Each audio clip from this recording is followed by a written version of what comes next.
Olá, meu nome é Marcos e isso aconteceu comigo há muito tempo. Certa vez passei uma noite que nunca esquecerei. Era uma sexta-feira e eu estava na casa de campo da minha família, um lugar isolado, cercado por árvores antigas que pareciam guardar segredos. Eu estava sozinho porque decidi tirar o final de semana para descansar e me desconectar. Por volta das 11 da noite, sentei no sofá da sala com uma xícara de chá e um livro. Tudo estava silencioso, exceto pelo som do vento batendo nas janelas. Mas de repente ouvi passos no andar de cima. No início, pensei que fosse minha imaginação, mas os passos continuaram. Eram leves, como se alguém estivesse andando descalço. Decidi subir para verificar, ainda tentando me convencer que poderia ser algo natural, como o barulho de madeira velha. Subi lentamente, cada degrau rangendo sobre meus pés. Quando cheguei ao corredor, senti o ar mudar. Estava frio, mais do que o normal. Tentei ligar a luz, mas ela não acendia. Fui em direção ao quarto principal. Quando abri a porta, senti um arrepio na espinha. Havia uma figura de costas para mim, olhando pela janela. Era alta e vestia como algo antigo, como roupas de outra época. Antes que eu pudesse dizer qualquer coisa, a figura começou a virar lentamente o rosto na minha direção. Mas o rosto não era humano, era pálido, os olhos vazios e uma expressão de dor. Meu coração disparou e antes que eu pudesse reagir, a figura desapareceu diante dos meus olhos, como se nunca tivesse estado ali. Desci correndo as escadas, peguei minhas chaves e saí da casa sem olhar para trás. Até hoje, não sei o que eu vi naquela noite. Nunca mais voltei sozinho naquela casa. E mesmo agora, às vezes acordo no meio da noite com a sensação de que alguém está me observando.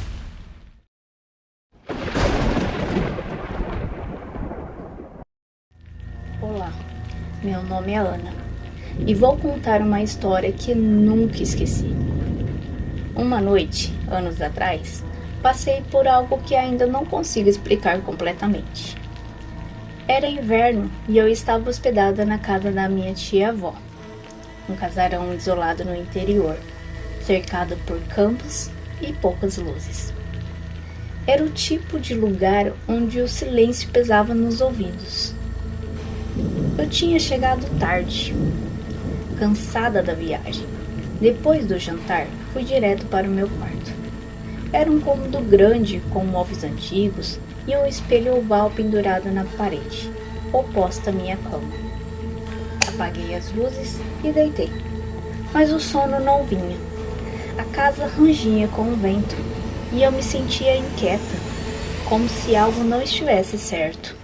Foi quando ouvi o som. No início, achei que era o vento, mas logo percebi que era um choro baixo, vindo do corredor. Era sutil, quase como um lamento distante. Levantei, tentando não fazer barulho, e abri a porta. O corredor estava vazio, mas o som parecia mais próximo agora, como se viesse de um dos quartos no final do corredor.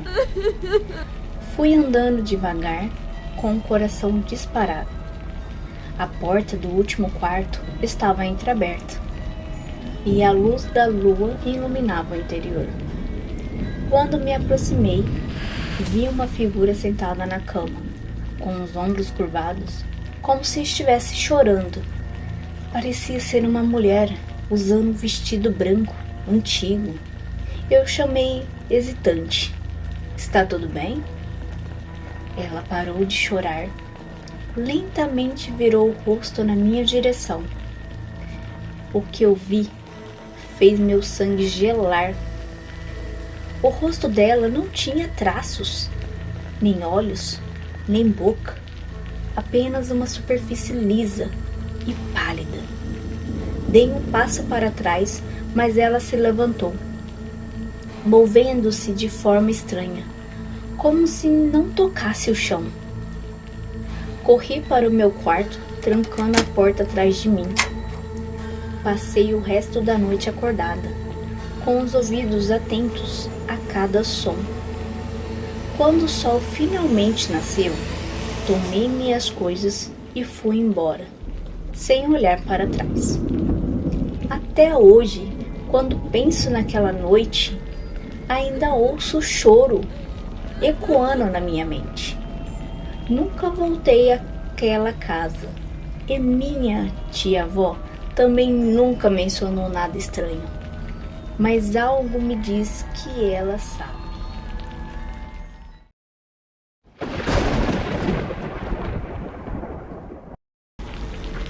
Esse caso me assombra até hoje. Meu nome é Matheus e isso que eu vou contar agora aconteceu comigo. Tudo começou quando aluguei uma casa antiga no interior de Minas Gerais para terminar um livro de romance em que eu estava trabalhando. Precisava de paz, silêncio e isolamento, e aquela casa parecia perfeita. Era uma construção colonial com janelas grandes, pisos de madeira que rangiam sobre qualquer piso, e um jardim descuidado que dava um charme melancólico ao lugar. Cheguei num fim de tarde. O sol estava baixo, tingindo o céu de laranja, e o silêncio era quase absoluto. O proprietário, um homem idoso e de poucas palavras, entregou-me a chave sem grandes explicações, apenas com um comentário curioso. À noite, é melhor você manter a porta do sótão fechada. Eu ri, achando que fosse uma tentativa de criar algum mistério em torno da casa. E não dei muita importância. Passei o dia arrumando minhas coisas e explorando o lugar. Era exatamente o que eu precisava, amplo, tranquilo e com uma energia quase inspiradora. Quando a noite caiu, as coisas começaram a mudar. Sentei-me na sala, com uma taça de vinho e meu notebook.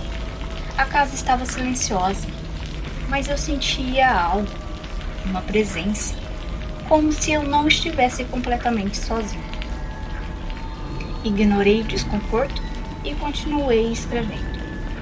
Foi quando ouvi o primeiro som, um leve rangido vindo de cima, como se alguém estivesse andando pelo sótão. Lembrei-me do aviso do proprietário e resolvi verificar. Peguei uma lanterna e subi as escadas. A porta do sótão estava fechada como eu havia deixado. Encostei meu ouvido na madeira e fiquei imóvel. Não ouvi nada por um momento, mas logo veio novamente passos arrastados e um som baixo, quase um murmúrio. Meu coração acelerou. Gritei, perguntando se havia alguém lá, mas a única resposta foi o silêncio. Resolvi não abrir a porta. Desci as escadas e tranquei a porta no meu quarto antes de dormir, ou pelo menos tentei dormir. A madrugada trouxe sons que me mantiveram acordado, sussurros no corredor, como vozes abafadas, seguidos por batidas leves na parede. Em um momento tive certeza em que ouvi alguém girar a maçaneta do meu quarto. O pior aconteceu na terceira noite. Já estava exausto por não conseguir descansar, e a sensação de estar sendo observado era constante. Mais uma vez ouvi passos no sótão. Decidi que era hora de acabar com aquilo e encarar o que estivesse acontecendo. Peguei uma velha chave que a proprietária havia deixado em uma gaveta e subi com a lanterna. Abri a porta do sótão com um estalo alto. A escuridão era densa e o ar parecia mais frio ali. A luz da lanterna cortava o breu, revelando móveis cobertos por lençóis e pilhas de caixas antigas. Quando entrei, senti o chão vibrar levemente, como se algo estivesse se movido perto de mim. Foi então que a lanterna apagou. Fiquei imóvel, o coração batendo tão forte que parecia ecoar pelo espaço. E então ouvi uma risada baixa, quase infantil, vindo de um canto. O som me fez congelar. Minha mão tremia enquanto tentava religar a lanterna. Quando consegui, a luz revelou algo que me assombra até hoje. Havia uma figura agachada no canto, com um corpo magro e desproporcional. Usava um vestido branco, sujo e rasgado. O que mais me aterrorizou foi o rosto, olhos negros como a noite e um sorriso largo demais para um ser humano. Ela inclinou a cabeça para o lado, observando-me, como se esperasse algo. Deixei a lanterna cair e corri escada abaixo, tropeçando e quase caindo. Tranquei a porta do sótão e, sem pensar, peguei minhas coisas e fugi da casa naquela mesma noite. Até hoje não sei o que era aquilo e nunca mais entrei em contato com o proprietário. Tudo o que eu sei é que aquele sorriso ainda me visita em sonhos e a sensação de ser observado nunca desapareceu.